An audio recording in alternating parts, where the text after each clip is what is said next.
Once upon a time, in the bustling city of Verona, there were two powerful families, the Montagues and the Capulets. These families had been locked in a bitter feud for as long as anyone could remember. This animosity spilled into the streets, and their servants and friends were often drawn into violent skirmishes. In the Montague household lived young Romeo, a passionate and dreamy lad, while in the Capulet family resided Juliet, a girl of exceptional beauty and grace. Despite their family names, fate conspired to bring them together. The story begins with a grand ball hosted by the Capulets. Though Romeo was not invited, his curiosity and a desire to escape his own melancholy led him to sneak into the ball with his friends, Mercutio and Benvolio.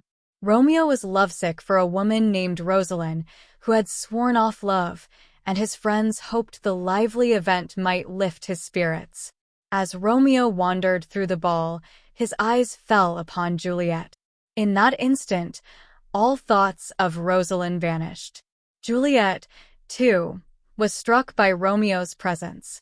They spoke, and within moments, they fell deeply in love, each unaware of the other's identity. Their bliss was short-lived, as they soon discovered the devastating truth. Romeo was a Montague, and Juliet a Capulet. Despite the enmity between their families, Romeo and Juliet could not deny their love. They exchanged vows of eternal devotion, promising to overcome any obstacle to be together. With the help of Friar Laurence, a kindly priest who saw in their union a chance to end the feud, they secretly married the next day. However, fate was not kind. Tybalt, Juliet's fiery cousin, recognized Romeo at the ball and was incensed by his presence. Seeking revenge, Tybalt confronted Romeo, who tried to defuse the situation with words of peace. But Mercutio, always quick to action and protective of his friend, could not stand Tybalt's insults. He drew his sword, and a fight ensued.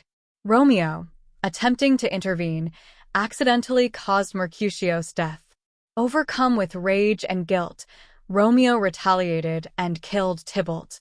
This act of violence led to Romeo's banishment from Verona. The lovers shared one night together before Romeo fled to Mantua, leaving Juliet heartbroken and desperate.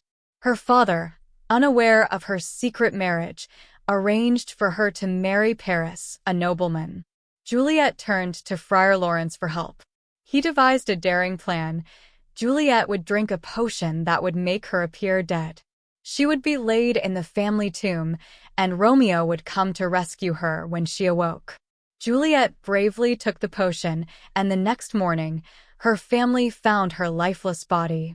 The city mourned, and Juliet was placed in the Capulet tomb. But a tragic miscommunication occurred. Friar Lawrence's message to Romeo, explaining the plan, never reached him. Instead, Romeo heard only that Juliet had died. Devastated, he purchased poison and rushed to Verona to join her in death. Romeo arrived at the tomb, where he encountered Paris, who had come to mourn his bride-to-be. A confrontation ensued, and Paris was killed. With a heavy heart, Romeo entered the tomb and found Juliet's lifeless form.